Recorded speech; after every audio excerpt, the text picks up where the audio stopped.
Welcome, everyone. Thank you for attending today. We're working out our technical difficulties, and so away we go. Well, thank you for attending. My name is Jeff Lutz. I am the program manager for the Washington Farm Bureau Safety and Claims programs. We have with us Emily Gillis. Emily is the keeper of all knowledge. Um, you probably talk to Emily when you get a hold of us and say, "Hey, can you help me with this? Help me with that."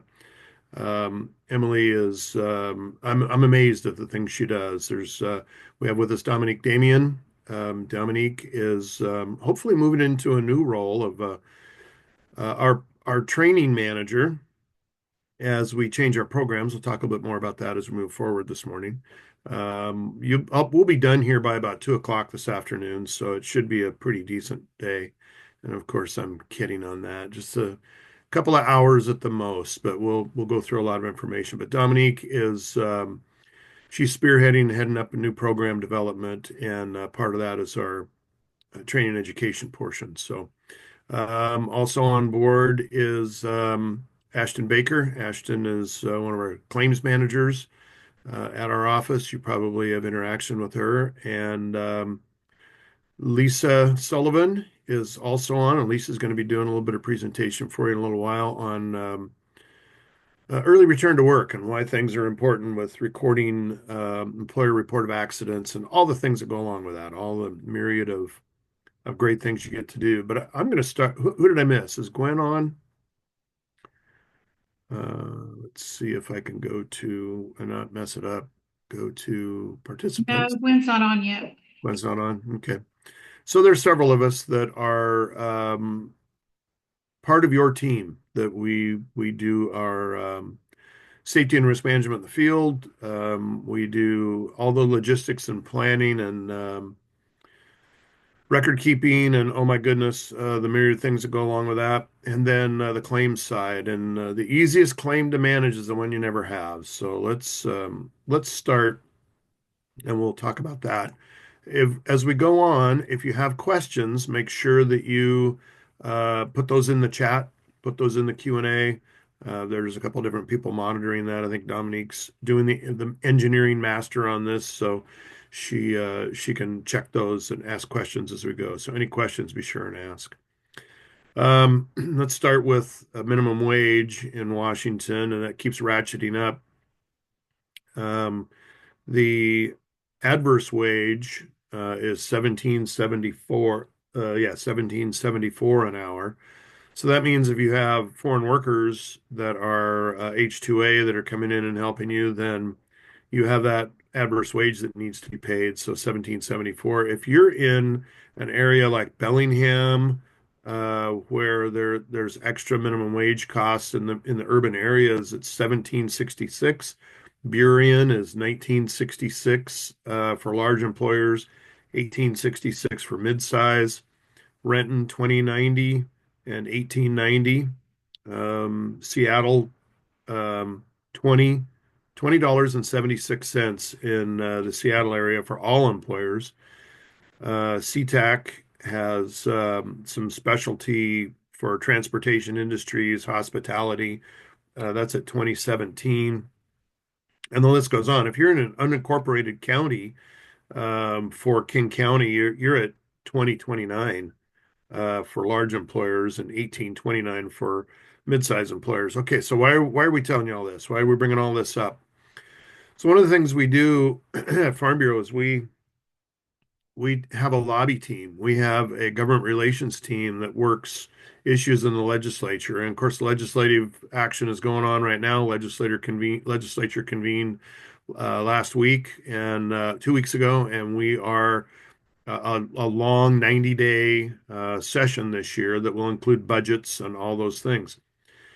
We have folks that are talking to legislators and reminding them in committees, and then as bills end up out on the floor, either the House or Senate, that the minimum wage really affects agriculture. And one of the things that your government relations team is working on is some provisions for minimum wage to have some sort of seasonality provision in it. We don't know what that will look like. There's 4,000 bills that have hit the floor for committees, not on the voting floor, but on all the committees. And it's tough to take 4,000 bills and say, hey, can we get something on a minimum wage for agriculture? So, but just know that you've got staff that at Farm Bureau that's working that angle. We'd love to have a 12-week exemption that would drop maybe to instead of 40 hours, it may go to 48, it may go to 50 hours that before minimum wage would kick in, and have a seasonality provision for 12 weeks. And some form of, would it be for 12 continuous weeks, contiguous that would loop together and be all 12 weeks? Or could we spread that out over the year, depending on peak harvest times? That would be the best of all worlds, but we'll just see as time goes on. So, all of you on this call, all of you on this webinar, all of you that have attended today have the same issue, and that's labor. And when we join together for labor and we try to make sure that the people that are making rules and laws hear what needs to be done to protect agriculture in the state of Washington.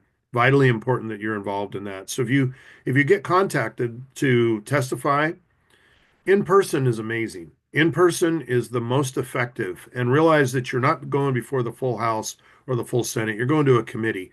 There might be, 6 to 10 committee members there and maybe 20 people in the room. So it's not like it's some intimidating um, venue, but just remember that if you're called and you can go, the most effective way to get your voice heard is to go. They can hear from us.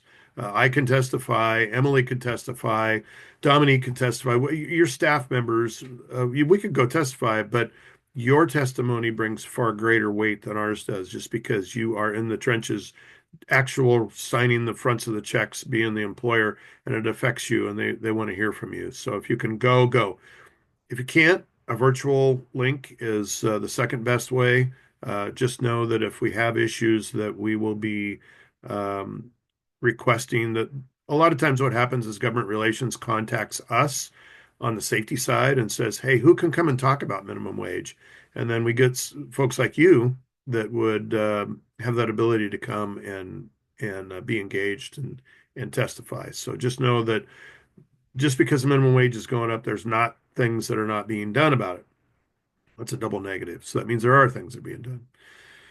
Next, let's talk about rates and let's talk about agricultural rates. So, those of you that have heard me talk before about rates, you've heard me say, gosh, for the people that are flying the aerial attack planes, the retardant planes that are dropping water and retardant on the fires in California.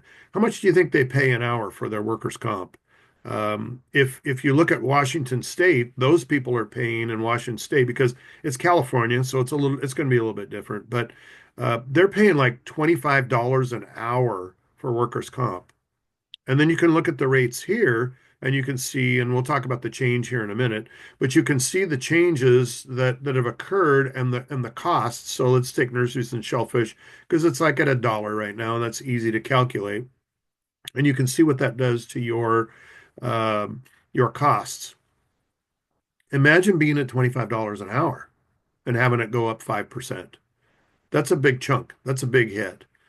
So as these change and go up, we're going to talk about prevention and keeping your accidents low and having less injuries and illnesses. And that way your rates go down.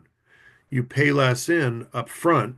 And as you pay less up front, it allows you to have reductions in workers' comp when everything goes up. So if there's a 5% upcharge to it because rates have gone up, and your rates dropped 5%, maybe you did a really good job of prevention, not having injuries, and your rates lowered, then that offsets that 5%, depending on what your percentage is.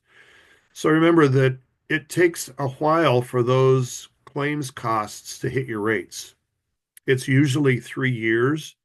It could be from 2 to 3 years, occasionally a little longer, but realize that if an injury claim happens on July 1st of 2024, you would count that year it was before that, you would count that year. So you'd count 24, 25, it would hit your rates in 26, 27, and roll off in 28. If it happened July 1st or later, so June 30th or earlier, you count that year. If it happens July 1st or later, you don't count 24. So you count 25, 26, it'll roll on your rates at 27, 28, and fall off in 29. And that's part of the reason that retro is the way it is. And we'll get to that here in just a minute as far as retrospective and money coming in from our retro program and why that lags behind. It's because those claims lag behind. Okay, L&I rates you every year based on this is just the cost increase. This is just the rate increase for agriculture for 2025. They rate everyone individually in your risk classes. Maybe it's a risk class for nurseries, maybe it's for orchards, maybe it's for vegetable farms that are hand harvest, vineyards. Look at vineyards went up 12%. Why is that? Well, L&I said, gosh, there's more accidents happening in vineyards. There's more serious accidents that cause rates to rise. Medical costs are higher. So that's why it's gone up. Your individual rates can go down if you haven't had that history of injury costs. So if you want more info on that, be sure you get a hold of us. If you remember nothing else from today, contact us. And email is king because we can manage our emails and get back to you in a timely manner. We all try to reply to our emails within about 24 to 48 hours. Same thing with phone calls, but obviously, like right now, I won't be answering my phone or answering my emails. So leave messages, send an email. We'll get back to you as soon as we can. Dominique, do you see any questions on the rate info? No, not yet. Okay, thank you. So as those rates rise and lower, it changes what happens in retro. So let's talk about retro for a minute. And I'll go over just some basics of what retro is. So retro, realize that it lags back 3 years. So when I said, you have an injury in July of 24 and you don't count that year, that means that we are currently in the 24 program year. It started July 1st of 24. It ends June 30th of 25. So that's our 2024 retro year. Um, we manage CSI and TLC, our safety programs similar to that, but just know that those are based on calendar years, and it's more like your rates that L&I gives for your risk classes. So Lisa is going to get into information on why we do early return to work and we do kept on salary. And I'm going to talk about it briefly here, and I'm not going to steal Lisa's thunder. But just know that when you don't, if L&I has to pay wage replacements, it's going to hit you dollar for dollar for that cost, and your rates will go up. For every dollar that's spent on time loss payments, you'll pay. For retro, it hits retro 4 to 10 times that amount. So that means that if you get hit with a $10,000 time loss cost, it's going to hit retro between $4 and $100,000. The difference between the rates that it costs you, it takes 3 years for that to roll on. For retro, it's immediate. And that immediate takeaway can put us in an assessment mode. And you can look here at our assessments and you can see the 2020 program year, which by the way closed on June 30th, July 1st of 2024, our 2020 program year closed. Here was our standard premium. Here was our projected retro premium. Here were our losses. So remember, if your retro premium is greater than your losses, you get a refund. So we had a refund of around $4 million, about 12.4% of our premium that was paid in that year. So that $4 million came and we said, wow, that's great. But the problem is that if you look at 21 and you say, okay, here's our standard premium, but here's the projected retro premium. Now this is where it gets off in the weeds and gets into voodoo. There's projections because those claims are still open. So the 21 claims won't close permanently and fall off retro until June 30th of 2025 for the 21 program year, 4 full years. That's about the same time that they start calculating for the next year's rates. And so those coincide. But you can see 25 million. Here's the losses. This is upside down. This is backwards. This is 22 million, 25. Sorry about that. We had a loss of immediately over $1 million. It's like $1.2 million. This changes every quarter, and this has come down, but we're still upside down. So here's $1 million, and here's $1 million. This is for the 21 program year and the 22 program year. And this $1 million upside down, uh, what did the board of directors for Washington Farm Bureau that manages this retro program is made up of people just like you. They own businesses, they manage businesses, they run businesses that um, some of them are in our retro program. And they looked at this and said, we've got $4 million here that we could refund to members, but then we have to collect from them $2 million because this has to be paid out immediately. So when I said a 4 to 10 times amount hit for that cost for retro is immediate, that's where that money comes from. So we have to pay that back right now. This has sunk many retro programs. I'll go into that here in a minute. But our $4 million refund, the board of directors refunded approximately $1 million. So if you were in the refund pool, you got back some money, but not very much. And that's because we had to pay it back to L&I for these 2 years. Now, these will adjust and they will probably go down, but they could go up. We have a meeting coming up tomorrow with Labor and Industries that every quarter we meet with them and we go over these numbers and see where we are. So complexities abound in retro, but just know that the reason refunds are not what they used to be is because of these assessments. So some of that is due to multiple factors that are out of our control, but prevention is the name of the game. If we can prevent these injuries and illnesses, we can keep our rates low and keep refunds steady. Okay. Do we want to have a program that we get $4 million 1 year and we give it back the next 2 years? Do we want a program that does that? I mean, this is just like farming, you guys. This is, hey, we're going to make a whole bunch of money 1 year and then the next 2 years we're going to give it back. And right now, the 23 program year, which isn't even really on the radar yet, we will talk about that to L&I coming up tomorrow.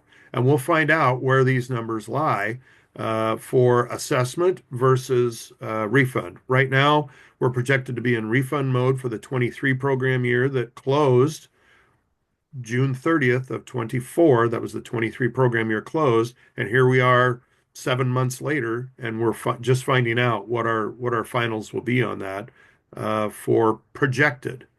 And over time, these numbers will change, and the 23 program number will change. So if we're in refund mode right now, we could be upside down on those, and that will sink retro. About 1990s, mid 90s, there was about 150 retro programs in the state.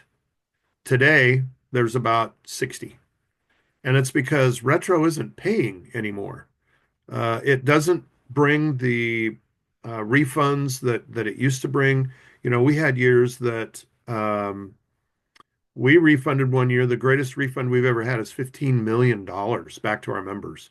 Our program is larger then, but still, we had some fantastic refunds. Those days are gone. In 2012, the rules were changed. Retro is not what it used to be.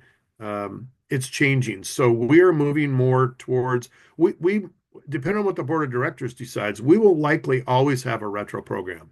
But we're moving away from that and going to CSI and a monetary program where the smaller employer can join in and we'll have some benefits based on what the cost would be. We don't have finals on that yet, but we'd like to roll that out this year so the smaller employer can join, still get all the resources for the safety and prevention side. But if you want assistance, you really need to be in CSI because claims is not going to be a part of this safety program that we'll roll out. But it will be much cheaper. It'll have the same resources, but about the time that you start using up those resources. So in other words, if ABC Farms is calling Dominique all the time and saying, "Hey, I need some help with this," at some point, and they pay $400 to be in a program for the year. At some point, we can't do it for free. we've always said we will use this refund and we will give services to you based on this refund because we get a portion of it. Well, but when you're upside down like this, and it's been a yo-yo, we've been up and down and up and down and up and down. We can't continue giving services for these losses. So that's where we have to go. That's where it will go in the future, and you'll see some changes in that. So if there's any questions on that, I really ask that you folks contact me, and we'll visit about it. We had some folks that we moved from the retro program into CSI last year, and I'll use them as an example real quick. They said, wait a minute, so I no longer have to do kept on salary? I say, well, no, you don't have to do kept on salary if you're in CSI because it doesn't affect the retro program anymore. Remember, I said that 4 to 10 times the amount of the cost? That hits you at the $10,000 rate, dollar for dollar, you're going to pay on that time loss. And they were first, they were upset. You're removing us from your retro program. But when I explained to them that now they don't have to pay kept on salary, they can manage it differently and they can still get the services from us. Yes, you have to pay for them and you're not going to get a refund, but we're not getting refunds anyway, folks. These refunds are drying up. You'll have 1 year that you get a good refund and then the next that you don't. So these folks are like, well, then I want that CSI program. Keep me there because I want the safety services and I want the claims assistance. So, any questions on that, I encourage you to get a hold of me. So, let's talk about numbers and how we are looking over the last few years. Even though we're in assessment mode, we're seeing cost and number of claims go down, which is good. But realize too that our programs are smaller as well. And this is over the last few years, and you can see them. Here's 2021, and you can look at the claims numbers and the claims costs, and you can see how those are dropping down. If we go to, so there's some specifics in that, the case incurred and the final development loss. Those are really factors in all of this. And remember that this changes every quarter. So let's go to quarters and let's look at quarters. And we say, okay, look at the 24 program year for quarters, and the 24 program year. I'm sorry, this is by quarter for 23, but this is the not the current program. You're not that's misnamed. Dominique, is that correct? That should be say 23 because we're in the 24 program year. So we haven't, yeah, this is 23 program. Right. Yep. So apologies. So first quarter, you can see we don't have a lot of claims. Then we start getting through the second quarter, third quarter claims and the costs. And then fourth quarter, you see them rise quite a bit. Remember that they lag behind. So as they lag behind, you're going to see some costs go up. Dominique, do you want to do a quick explanation of that? You and I had a conversation earlier about how that third quarter is really jumping. Yes, and I should have added the rates to this chart so you guys could all see what we're talking about here because really the difference in the rates is what is most telling by quarters.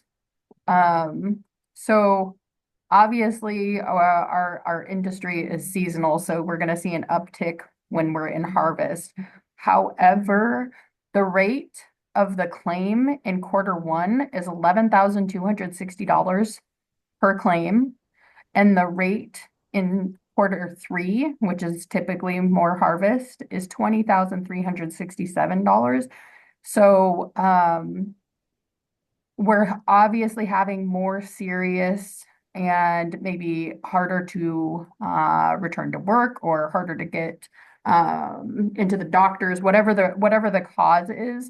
The claims in quarter three are a lot more expensive than in quarter one. So that's just more telling on what we need to do to prepare when we're not busy, because once we get busy, it's costing us a lot of money.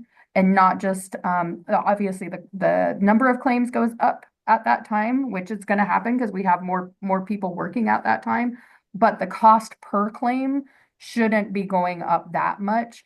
And especially if we are preparing ahead of time for the things that we can't prepare for, if that makes sense. So thank you, Dominique. So let's look at those and see where we are in frequency. And we look at frequency and we say, sprains. And most of you will remember that in our history, we've had a lot of ladder falls. And why has that not even on the, it's not even on the frequency list anymore from 21 to 24. Why is that? Well, part of it is because our group is smaller and there's fewer tree fruit producers, but it's also due to the fact that there's some good prevention strategies that are happening. There's also many people are going away from ladders and going to platforms, more pedestrian orchards. So you can see that changes, but you can when you look at the sprains and you say, well, our claim counts are pretty high on sprains, not coded. Lisa's going to talk to you in a little bit about not coded and all others because this is really important on the employer report of accident that you, the employer, have what happened. It's your chance to tell the story of what happened. And these not coded or other, some of those are because of the employer report of accident not being completed. Some of those are also the provider. The provider is not doing a good job of coding them correctly. Then we go on to contusions and cuts and fractures and scratches. And folks, we're going to have injuries. There's no way around it. But what we want to do is we want to avoid life altering and life changing injuries. Whenever any of us on safety go out to on site and we talk to members, whenever we're in presentation mode like today, whenever we're doing presentations at trade shows and industry meetings, association meetings, we say this. We say, let's avoid life-changing injuries. You're going to have the little boo-boos where Jeff gets a cut on his finger, goes to the doctor, it gets treated, it's auto adjudicated, the claim closes on its own. Jeff loses no time away from work. I take a couple of days that I do some lighter duty and I'm released to full duty and away I go. And those are going to happen. The ones we want to avoid are the ones that really end up with these serious injuries. So let's look at costs of those. You can see that costs almost equally coincide. We had 1,500 uh, sprains, and we've got $15 million in costs. So look how closely those two charts are in the same data. The frequency and the costs are coming from each of those accidents. Changes a little bit, but not that much. But you can see the more serious. These are some soft tissue injuries. Some of those serious, some of those longer healing. Um, Dominique has her finger on the pulse of the ergonomics rules that we voted as voters to not implement, and the state legislature changed their minds and said, no, the voters didn't know what they were talking about because we know best, and we need to have an ergonomics rule. We all do, but Dominique has her finger on that to watch what's going on with an ergonomics rule. Will it eventually hit all industries? Well, if Elle and I can come to this data and go, look at all these soft tissue injuries we're having, that's where they'll go, and they'll say, well, ergonomics needs to be applied in agriculture as well. Jeff, do you want me to jump in for a sec? Yep, thank Um, you. so right now it's just the current, they can only make one rule a year and it is specific to the industry that is two times the current state rate of musculoskeletal disorders. And for this year, that means that is baggage carriers for airports. Um, that doesn't mean that's not going to affect agriculture, and that changes every year who this rule will be for. So it's just even more important for us to self-monitor the musculoskeletal disorders before we have a rule that's going to regulate us. But yeah, if we self-regulate, we can avoid the rules. And if we look at our injuries that are happening, I mean, these are our injuries. These are in our retro program. So if these are happening, well, then we want to figure out a way to reduce these sprains through prevention. It's like I said, you're going to have some of these claims, you're going to have some of these injuries, but if we can prevent them, the easiest claim to manage is the one you never have, and it avoids those injuries that change lives. We want to avoid those life-changing injuries. So let's talk about L&I Dosh. So L&I Dosh is they've got a couple different divisions. There's the risk management division that are really, really good at coming out. They're part of the consultation part where they come out and they help you and they say, "Hey, here's where your injuries are happening. Here's what we see for trends. Here's what your rates are. We can they can project things for you and you can look and say, where am I having the most injuries and claims, and I can reduce those." Lower that exposure potential. Then there's consultants that come out and look at safety, which are issues that will immediately injure you. And then there's hygiene, which is what Dominique is. Dominique is an industrial hygienist. She doesn't work on big teeth. Hygiene is chronic injuries that will injure you over time. Noise. What? I said noise. Oh, I can't hear very well because I didn't wear hearing protection when I was younger. Hmm. Chemicals, air quality, um, on and on for anything that will chronically injure you over time. And each L&I has each of those as well. They have the safety and they have the IH that will come and do those for you. We have them too. Luis and I are safety. Dominique does hygiene. They can come out and do a comprehensive evaluation of your workplace. They can bring risk management with them, and they can keep you from having a programmed compliance visit where L&I comes knocking on your door and says, "Hi, I'm here from the government and here to help you." Um, but if all else fails, and let's say you've had consultation and compliance shows up because you had an amputation, which by the way, you're required to report. And I won't get too deep in the weeds on reporting, but if you need help on that, let us know. We've got some resources that we have attached to. Dominique, did you attach those where they could look at them, like our newsletter? Yeah, I haven't yet because I was gonna Okay, once just we get tell them done. first. Yep. Yeah. Okay, perfect. Yep. So we've got links and stuff to get to these sites that we're talking about. Everything we're talking about is on our newsletter. You'll be able to link to that. We'll provide that in a little bit. Um, but L&I Compliance comes knocking on your door and they start writing citations. And you can see in the list here, 21, here's our totals, 223, about the same the next year. And then it jumped. Well, it's because part of it is these are COVID years, but this is also the time they were training up new agriculture inspectors that are specific to agriculture. And we deal with those folks on a regular basis, and they're decent people.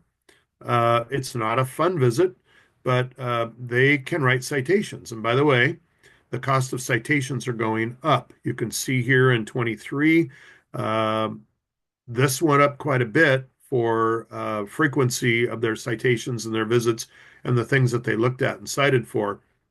Here's through 3 quarters, just basically 3 quarters of 24. And this number will probably be fairly close to this number by the time that data gets in. So, how do we avoid having these visits? Well, you have consultation out. You have us tune you up first. We can help you with that, get you ready for them, get your safety programs in place, and make sure you got all your training. And what about your OSHA log? Hey, the link that Dominique will provide on the newsletter has OSHA log information. L&I compliance, L&I consultation will both need those logs. They'll need copies of them. So just something that you'll need to do. But compliance shows up. They do write citations for these. OSHA has said, okay, Washington State, who is a state program and authorized by the Fed OSHA, OSHA has said your fines are about 50% of what ours are. And by law, they have to be 25%, within 25%, either 25% higher or 25% lower. So ours are 50% lower. Okay, well, we keep arguing we have a safer workplace in the state of Washington than a lot of the states across the nation. And they're like, but the law says, it's 25%. So these citation amounts are going to go up. So just know that that's coming. Um, I'm not going to beat that too much, but here's penalties. You can see the different penalty costs. I mean, here's 23. It doubled from 22. Part of this is ag inspectors coming in. This is just agriculture coming in, and you can see what they've done through 3 quarters in 24. same thing's going to happen.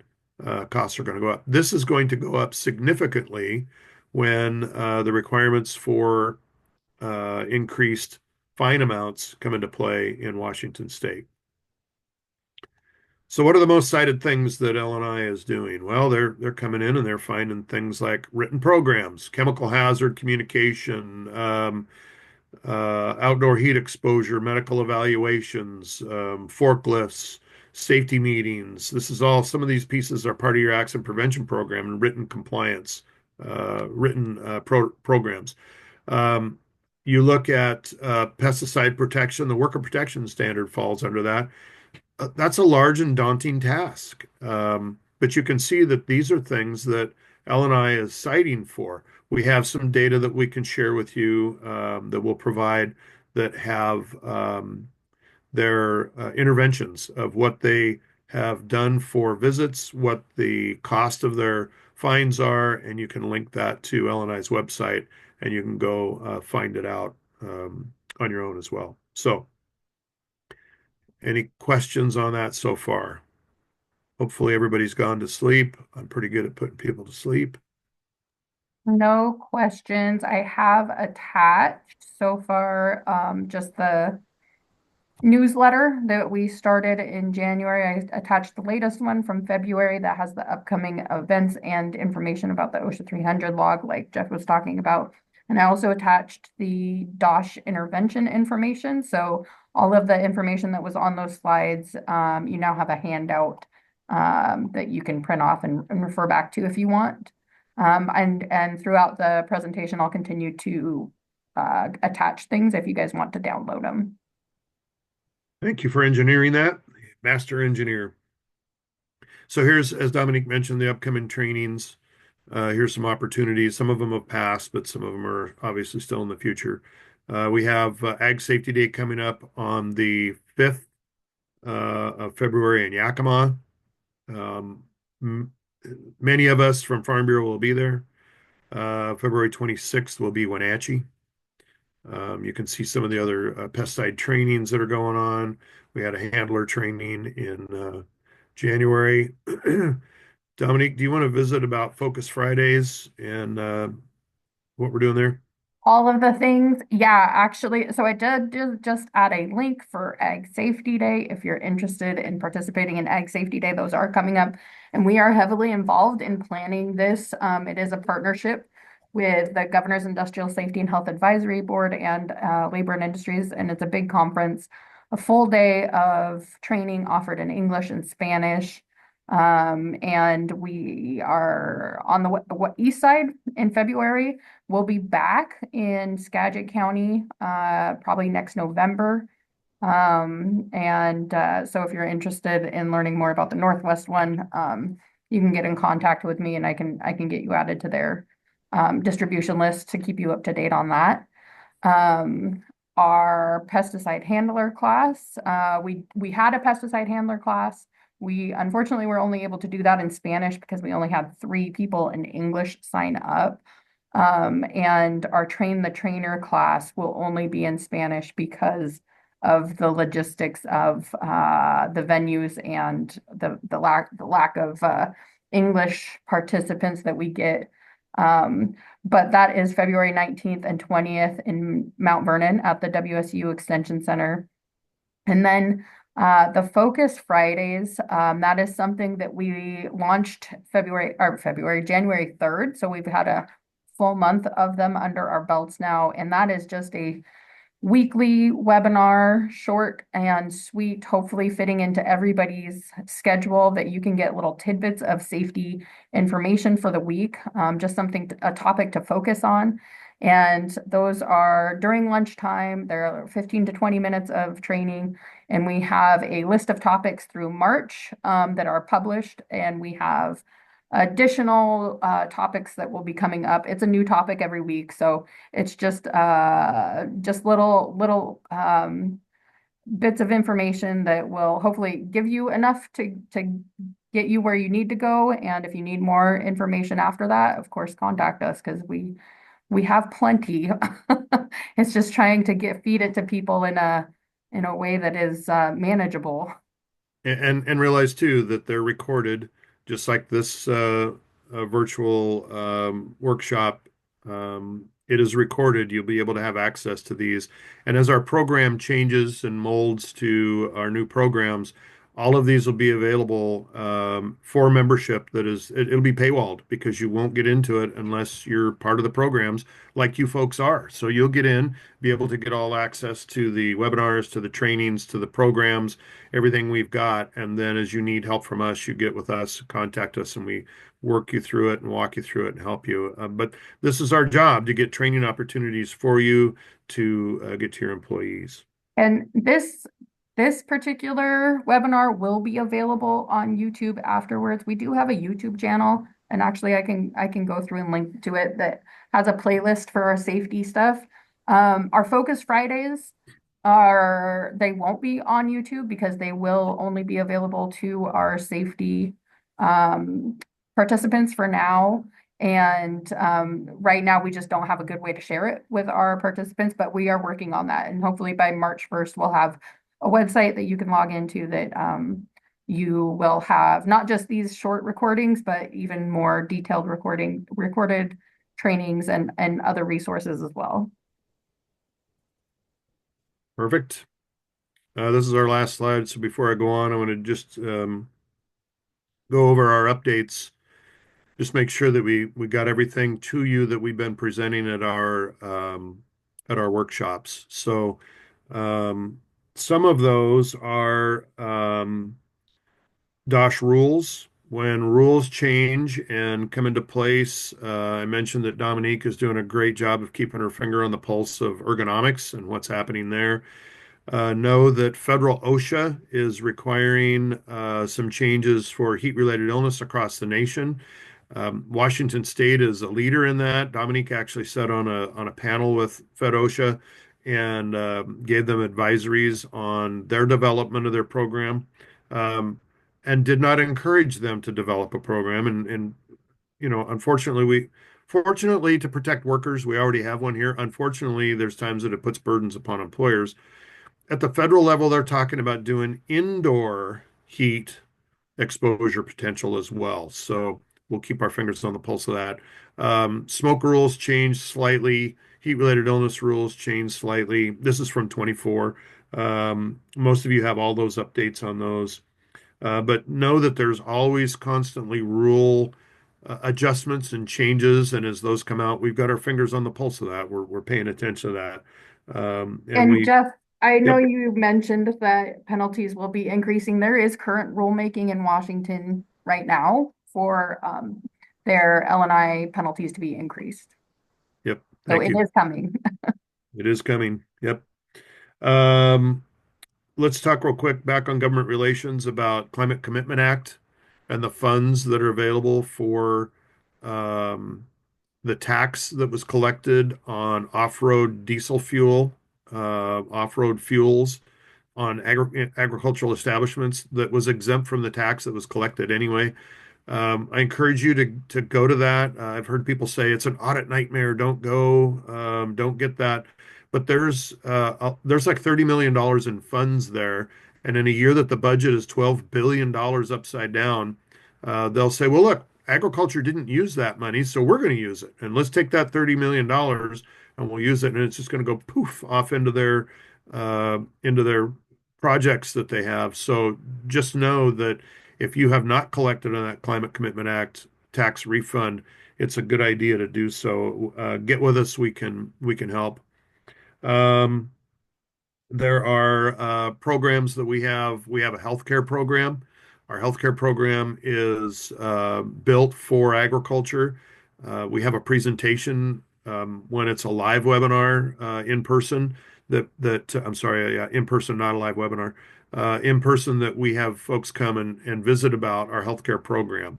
So if you are interested in healthcare, let us know. We will walk you through that and help wherever we can. We have people working in the background for injury claims. We have COHE. COHE is the Center for Occupational Health and Education. Lisa may touch on that a little bit, but COHE, let me give you an example. We had a member that said, "Hey, I've got a rural clinic that is charging my employee for personally for treatment, but it was a workers' comp claim. What do I do? Well, so the Ashton happened to be the claims person on that account, and she went down that rat hole and talked to the claims manager, and the claims manager was able to send to the clinic. It wasn't a cease and desist, but that's basically what it was. Hey, stop sending this guy a bill. It's a workers' comp claim. Um, and so that didn't get remedied. The provider kept sending him a bill. So I got a hold of Cohee and said, because Cohee goes out and they train providers in best practices. So Cohee was able to contact that provider in rural Eastern Washington and say, hey, look, this is the workers' comp rules. You're a Cohee provider. You cannot be billing people personally for a workers' comp claim. So when that occurs, Cohee was working behind the scenes on that, and the employer didn't. I mean, the employer reported to us, and we followed up on that and got it taken care of. But Cohee might be working behind the scenes on one of your claims. If you ever look at a workers' comp claim and you see on there that Cohee is involved, and I won't steal Lisa's thunder, but you can look at that and go, oh, well, someone else is looking at this too. So you've got multiple people looking at that. Let's say that it's a chemical injury or even an alleged chemical injury. Even though you might have a good report of accident, you might say, hey, that didn't happen. That's not how it was. Let me give you an example. An employee working for you, Jeff's working for you, and it's the heat of the summer, and I'm applying pesticides, and I get some heat-related illness exposure, and I'm feeling a little sick, but I'm applying pesticides, and I go to the doctor, and the doctor says, what is it you do for a living? Well, I apply pesticides. They're immediately going to say that's a chemical exposure and not consider the heat related illness part. So, why is it important to manage your heat related illness? Just for that reason, because you don't want a chemical injury claim against you. But they would write it down as a chemical. LNI would investigate that. Department of Agriculture may investigate that. And in the final analysis, Department of Health is required by law to investigate that as well. Um, Griselda Arias has come around to our meeting. She's done virtual. We're not having her on today, but just know that Department of Health may follow up on a chemical injury claim, even if it's um, suspect that it didn't really happen. Maybe it was that example where Jeff probably had heat-related illness, but because he was applying pesticides, the provider says, "Oh, it was pesticides." So now Department of Health follows up on that. It's important that you follow up at Department of Health and let them have access. I mean, they're going to ask you for your application records, and they can help prove or disprove. And it's on your best interest to be able to get that disproven. So if there's any discrepancies, maybe it did happen. Maybe there was a chemical exposure. You need to work with them to where that case can get closed and it doesn't affect because if you don't help, it will continue. So the moment that you're contacted by Department of Health, you should probably contact us. We'll walk you through it. If I need to get with Griselda, she is the manager of the program. We can help you with that. I mentioned amputations and hospitalizations and requirements to report that. Dominique, Emily, Lisa, Ashton, anything you can think of that I've missed? Silence. I don't think anything. I did add one more attachment, and that is the measuring the ROI of safety for your business. And just a reminder, we do have a presentation called Why Safety Pays that we can come to your work site and talk about how implementing safety programs and having a good safety culture can actually save your business money. We will be doing an abbreviated version of that on an upcoming Safety Focus Friday. I am getting ready to pull up the next slideshow here. Does anybody have any questions? I don't see any questions yet. I also did include our link to our YouTube channel. So I would say probably by the end of the week, we should have this on our YouTube. So if you need to revisit it, you probably won't be able to access any of the attachments at that point. But of course, you have our contact information. So feel free to email us if you need them.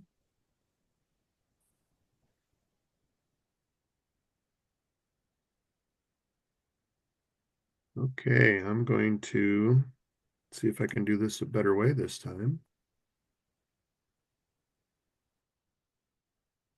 Did I do it? I was Looks on mute. good. Looks good. Lisa, what do you see there? Do you see my notes Um, or do you just see the I see the slides. okay, That's perfect. good. No notes needed. I'm just Perfect. going to, yeah, I'm going So to you talk guys, about this. when we did these around the state, we asked Lisa, we had developed this like last August, September. We started talking about what do we want to do. Let's make sure that we really focus in and hone in on prevention. Let's prevent the injury and illness in the first place. Let's give you tools and information, training. We've mentioned a myriad of different things that we've got for training and programs that we can help you to get implemented, assistance that we'll help you with, and really hone in on that prevention side. And let's save money. Dominique mentioned the why it pays. We're slammed with that right now. Luis and I go out and do that. Dominique's involved in it as well occasionally, but we go out and do those in English and Spanish, and we get with employees and we tell them the main focus is we want to avoid injuries and illnesses that change lives. That's the main focus. But if we can't appeal to people's ethical and moral integrity, let's appeal to their greed. And so we say to them, and by the way, it costs money. And people are shocked when they find out that out of their paycheck comes funds that help pay for workers' comp. And when that happens and you have costly injuries and it goes up, your rates go up, their paycheck goes down. And when you tell them that, they go, well, hold on. I've got a part of this, and it just really adds value to that. So, how do you how do you make sure that people on the prevention side um, are aware of that? Tell them. You don't need us to tell them. You need to tell them, hey, this is real money. It comes out of your pocket. And then when it comes to injuries and illnesses, maybe the claims manager at LNI is working it. Maybe you've got Lisa as your claims consultant. She's working it. Kohi might be working it behind the scenes. But all of a sudden, you get a note from Lisa like, "Hey, Jeff's injured, and we really need to get him back to work." Why is that, Lisa? Do you want to save us money, or are you just being a pain in the rear? Which is it? I'm saving money, but it's kind of more of a global approach, I would say, because not Absolutely. only bringing the worker back also saves you money, but it also aids in the rehabilitation of that worker and, in essence, resolution of the claim. Because if you don't have return to work or find some definitive ability to work, your claim is going to be hanging out there. So it's probably best practice, I would say, to have a robust early return to work program. And you're right, I've been working with the early return to work folks at LNI.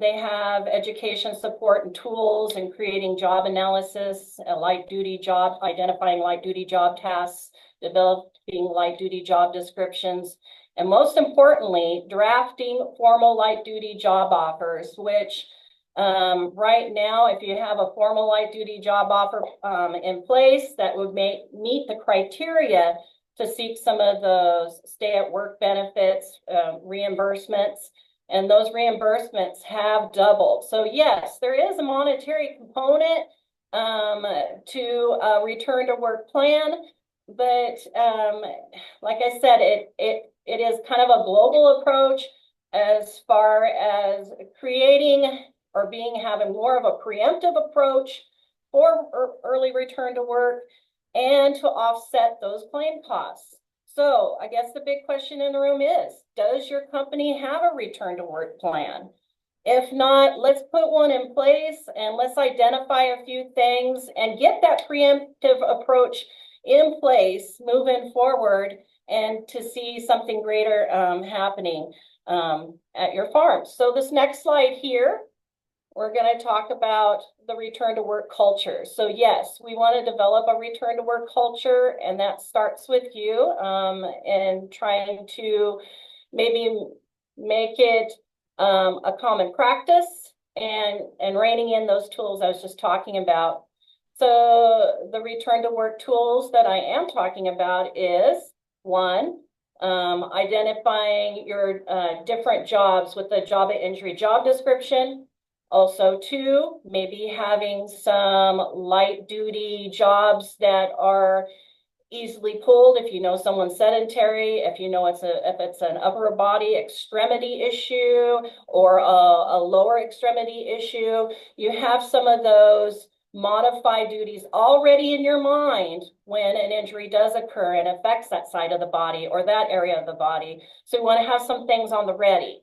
Some of the return to work benefits, as I had said prior, was that the stay at work as of January 2025, they've doubled.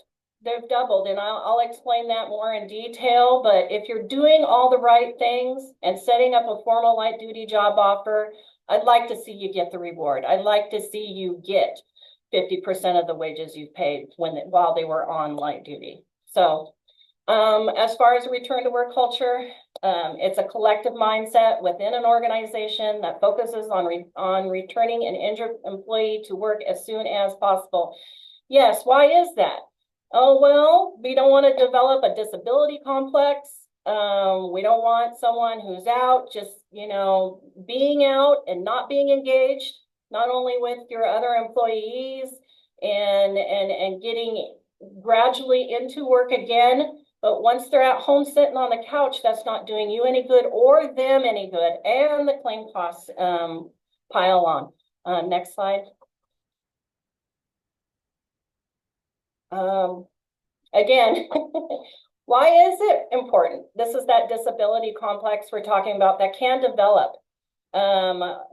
These are the weeks after an injury or illness onset. As you can see, we're starting out pretty good. But as the time goes on, time is not our friend when it comes to someone staying at home or not being able to return to work. Identifying what that light modified duty is and having something on the ready is important. Preemptive approach. Okay, the benefits of return to work culture. Again, it's going to take not only us as the employer being armed and ready for those situations, but also connecting and have it be known to your employees that you are prepared, that word on the street is, yes, if something happens to you, I have something ready to bring you back to. And again, this is a team effort. Here's an example of Leo. Here he is on a ladder. It always starts here. It always starts somewhere like this. Somebody's on a ladder, and what's going to happen next? Next slide. A claim. If he fell, apparently he fell, and off we go. So we're going to seek some medical information. I want you to know, though, that as the employer, you have the ability to go with the worker to the clinic, the emergency room when something like this does occur. You do have the ability to bring with you a light duty job offer. In your mind, just something ready for that physician to approve. You might think that the physician will give you some pushback. Well, by law, RCW 51.36.060 states that that under the title shall be made available any stage of the proceedings to the employer and the claimant's representative. So you have the ability to cite the HIPAA and per RCW and 45 CFR, which we can provide to you too once you put this plan into place, in case you get that pushback or say the employer is not able to engage because of HIPAA. All right, so we have the activity prescription form we're going to get from the physician now that we went to the doctor. And again, you're going to see the activity prescription form is going to show us our limitations or any restrictions and why, and objective medical findings. On the right there is the employer's job description form. We're going to analyze both. We're going to see if we can meet the need. Perhaps the one that you've already preemptively have on file will meet that need. If not, then we're going to have to create one, and here we go. So we're going to do a side-by-side comparison.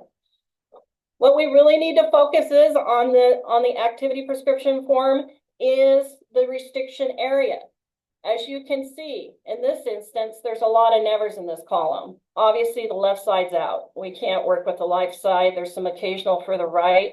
Bear in mind, there's some other restrictions, instructions we need to look at. No lifting, carrying, pushing, and pulling with the left upper extremity. So, and no twisting of the neck. So we want to bear that in mind.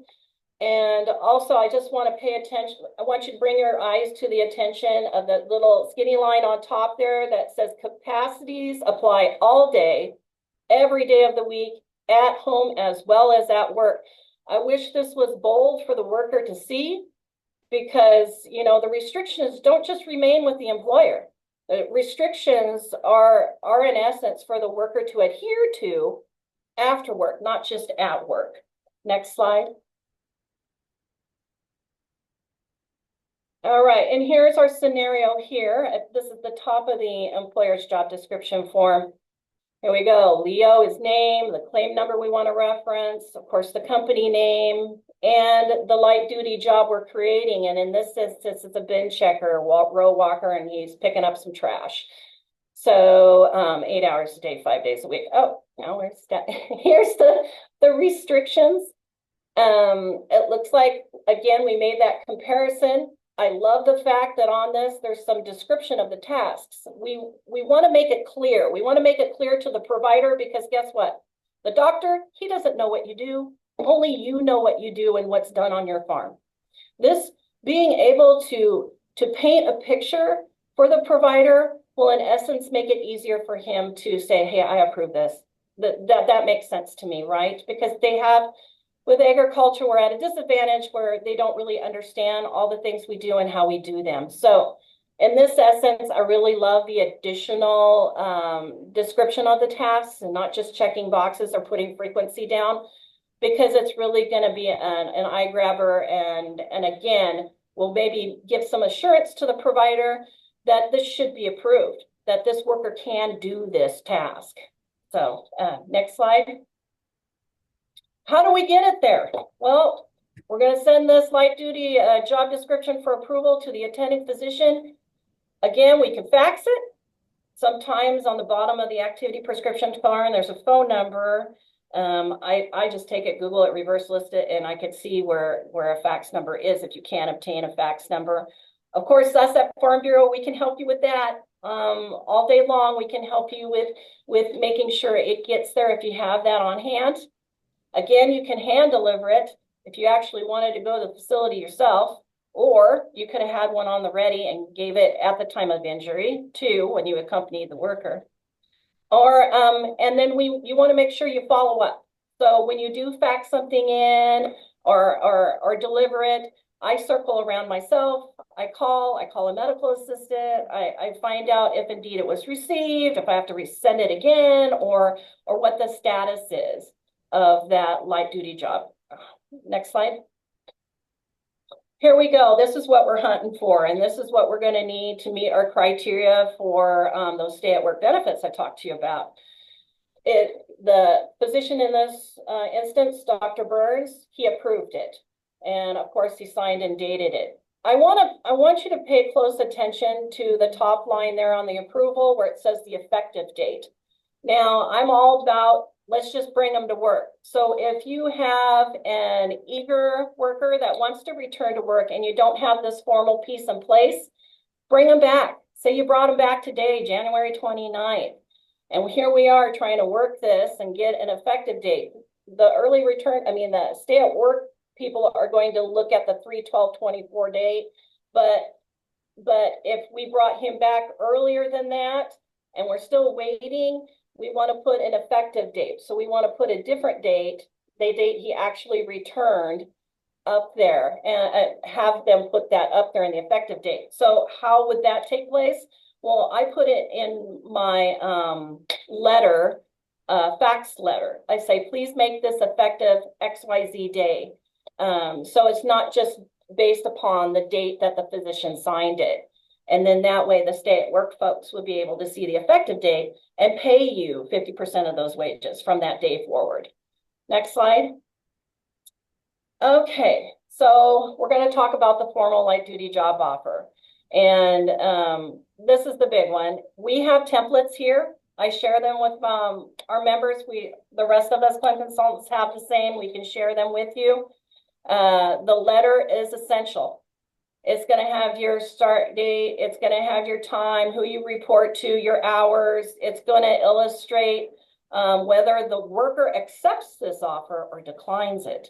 And the importance in that is if he declines it, then moving forward, we'll send that to the department and there'll be no time loss from that point forward. They're not entitled to it if there was a formal light duty presented to them and they declined it. You want to make sure, and I think this is best practice too, we have it both in English and Spanish. So if I know most workers, if they are Spanish speakers, they read English and they don't speak this, I mean, back and forth. I don't care. To me, I'd rather have both pieces there and acknowledged if there is any kind of piece where we might think that they might not understand what's written here. So please present in both languages and document it well. Next slide.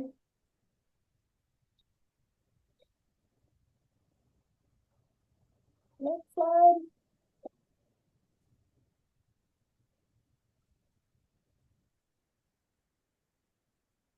Is it going, Lisa? Yep, You guys see? we're on 17 now. Thank you. Okay, Yeah, come on. we're back. No, 17. Here we go. No worries. Thank you for that. Okay, so Leo is back to work and doing the whole modified duty thing with our formal light duty job offer and is a working part of the crew. Again, like I said, we want to get some value out of that modified duty too. So, and we are pretty creative here. You can certainly give us a call and we can certainly explore some creative approaches to bringing Leo back in a meaningful way. That's right. We want to make sure that it's meaningful not only to the worker, but to you, productive wise. Next slide. There we go. We've got that formal light duty offer in place. And this is the exciting part that I wanted to talk to you about is the stay at work benefits and how the wage reimbursement has increased and nearly doubled. As you can see, for claims with a date of injury prior to January 1st of 2025, it was 50% of your employees' base wages, up to 66 light duty working days, up to a maximum of $10,000. But with the new issue in place, now we have claims with a date of injury onward after January 1st of 2025. We're looking at 50% of the employees' base wages, up to 120 light duty working days, a maximum of $25,000 for reimbursement. It doesn't stop there, folks. I mean, we've got expense reimbursement of tools, equipment, training, clothing. All of those values have raised a higher point of purchase there. And a lot of the equipment remains with the employer. I just had a member who, well, this was a permanent modified duty restriction that they brought them back to, but received an ATV for this worker because of his ambulation and making sure that that permanent position that they put him into to assist with that. Now that if he goes to another employer and he doesn't necessarily stay with them, that ATV will stay there with the employer. So that was kind of nice to see and see that reimbursement take place and assist in a greater way for a permanent position, permanent modified duty in that situation. But there are, like I said, tools, equipment, training, and clothing, although the clothing piece stays with the worker, of course, but they're all available to be had. Lisa, how much does this cost? That sounds like it costs a lot of money. What, all of this, nothing. It's free. You mean as far as the early return to work, folks, the things that they do, the approach that they take, and then this, in fact, I mean, when you're seeking reimbursement, it's one form. literally one piece of paper that you need to fill out. You got to submit it with your pay stubs and things like that to support. My point is that you're already paying this in your rates. And when we talked about rates earlier, this is Right. all part of rate. This, and when I asked Lisa, what's this cost? It sounds expensive. Well, if you're not using this, you're leaving that money there. Yeah, that's absolutely right. You're absolutely right. You, like I said, if you're doing all the right things and you're meeting the criteria, return to work's great, but to have a formal one in place and then to recapture, those wages, I mean, you don't want to leave that on the table. It's there to be had. It's there for reimbursement. I think being able to put something formal in place, not only allows a level, well, I would say, especially if they decline it, the worker declines it, obviously stops time lapse, but the reimbursement piece, I would want to be able to try to recapture that or capture that further. I'm sure we'll have a lofty discussions or large discussions and greater emphasis and presentation on the stay at work benefits and reimbursements moving forward now that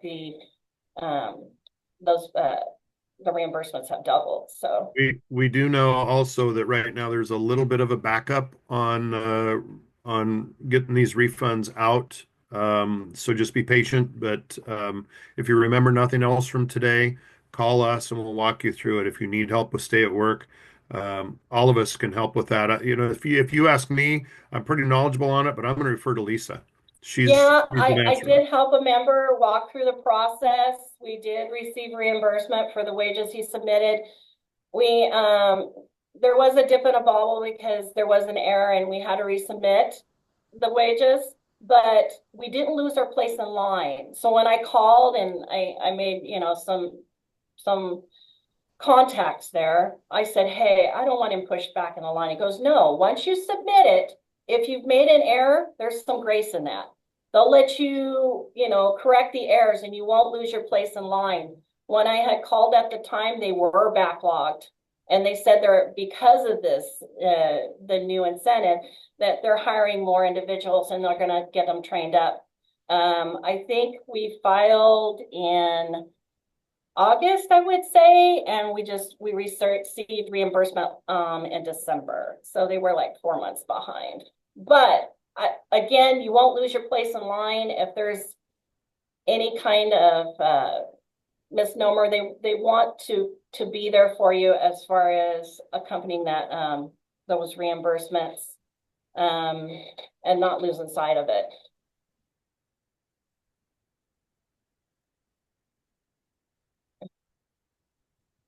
Do you want to touch on those, Lisa, on the Yeah.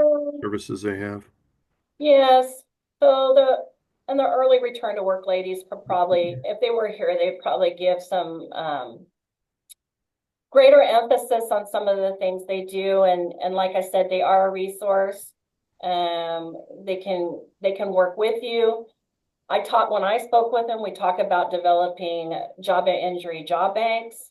That's something that we can, I would encourage with our members is because that's pretty essential, is to know every position that you have and be able to put on that same form we just looked at for modified duty, one's for job and injury, and be able to identify what that job looks like. Each job that you have should be identified, and as far as frequencies, lift, tasking, you should have a bank of that. Why is that? Why is that important? I asked that from our members because it aids in treatment, especially with physical therapy. Are they meeting, the lift? And are they meeting, some of the mechanical pieces? And they won't be able to do that unless they have a gauge. You're the one, the member knows what they do. They know the farm, they know the work that they do and what it looks like. Don't let somebody who's never been out there dictate or determine what that looks like. They'll shoot for the highest thing. No, it's 50 pounds. when in actuality it's 30 or 25. And my worker has, done physical therapy and he could meet that. So you don't want to lose your 2 cents or your input on things like job injury, job descriptions, and job analyses, which will help with a job analysis. It says there the job analysis bank. Job analyses are a little bit of a bigger picture or blown out picture of what a job injury job description is. But I would say just bare bones, everybody out there should be doing a job injury job description and create a bank, and then have light duty job positions for the upper or lower extremities and the back on the ready to snatch and grab in case something does occur. Oh, as well as a sedentary position, of course. And, Um, and as Lisa said, sorry to interrupt, Lisa, as Lisa no, said, remember that these folks will come, the early return to work specialists from L&I will come and they'll help you on site with all of these issues. yeah, They'll referrals if they need. They can do ergonomic assessments. They can give you some education and guidance. They'll help you with job descriptions and banks. They'll come and help you with it on site and do a audit with you. right. Yeah, especially that ergonomic piece that I had talked to him about was kind of interesting as well. Yeah. Um, This is again, the next slide. I Yeah. think it Job probably, description. Yeah. I beat Yep. this drum. I You think I beat did. You this beat that drum. drum. Those Yep. job descriptions and those job analyses. I guess I get hyper focused on that because it's such a pivotal point and kind of what we do here in claims and what we struggle to get or need to get for the claim to put wheels on it and make it go, to resolve it. Here are the email for the early return to work team, their phone number, and their website. Really nice individuals. I've been working with them, and depending on where you're located, they're all a good group. I really, like I said, there's a collaboration to it all. It's not necessarily us versus them kind of thing. And those are all, they're all available to you, and it's not going to cost you anything. And so as far as out of pocket for you, for them to do those. I do know that after talking with Jerry, though, she said they do have a small team right now. I think if they get a lot more traffic, early return to work, that they'll hire some more folks to assist in a greater way from what I was gathering. So there's only 4 in her office right now. Lisa, you did well. Awesome.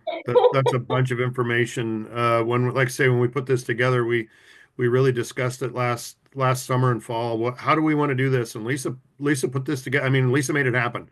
It wouldn't have happened without her. And so when it comes time to do these presentations, Lisa's gone around all around the state with us and done these presentations. This is our final one. But it's important for everyone that we work for, that they know, hey, we have resources and assistance and we have experts in their field doing what they do. Lisa being one of them, is to be able to get a hold of them and ask them, hey, what do I do with this? How do I do this? And so it goes back to what I said in the onset. If you remember nothing else, call us, email us, get with us. Absolutely. And Please go ahead, Lisa. especially that's to like I said, in this instance with return to work and how important it is to stifle claim costs and assist the worker as well as resolve the claim quicker in a lot of instances. So, but we're here to help, and early return to work can help too. There's a lot of people on the sidelines that can throw in to make things go in a bigger and better way. So I think you see Lisa, thank you. It was awesome. You did great. I think you guys see the complexities in all of this and the possibility of never having to talk to Lisa or to Emily or to Ashton is preferred. So let's do the prevention side. But just know that if even if you get the little boo-boo that I talked about on your finger and you want to know the process and you don't remember, Lisa and Emily and Ashton, Luis, Dominique, myself, we can all help you. We've got staff that can help you. We're your team, and we will help you walk through the process. We get calls sometimes from people that are saying, "Well, I had this little boo-boo," and we know fully well that it's probably going to auto adjudicate and close, and it's not going to be a problem. But we tell people, "Hey, do an accident investigation. How did it happen? Get that documented. Get it written down. Make sure that you have some sort of process in place that you've documented things." And that's the hardest. Mhm. It's easy to say here. It's really hard to do. So. Yeah. Anything, Lisa, Emily, Ashton, Dominique, anything further? I think I'll let Dominique wrap it up if she will, and Oh, and okay. we can we can move on, but we can close up. But if anybody has anything, comments from the attendees or any of our team, go for it. Yeah, I don't have anything in particular to talk about except for apologies, my camera's not working again. And I don't see any questions. We still have a few people on. Happy to take questions if you guys have any.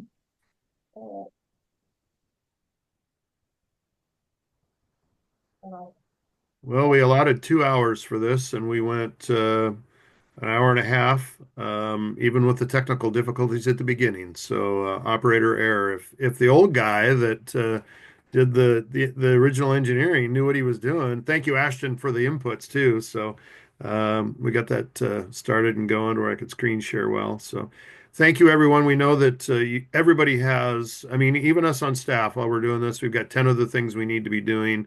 We know you're in the same position. So thank you for being here today. The recording will be available. We appreciate your membership and your participation. So reach out to us as needed. Thank you, Thank you, everybody. everybody. Thanks.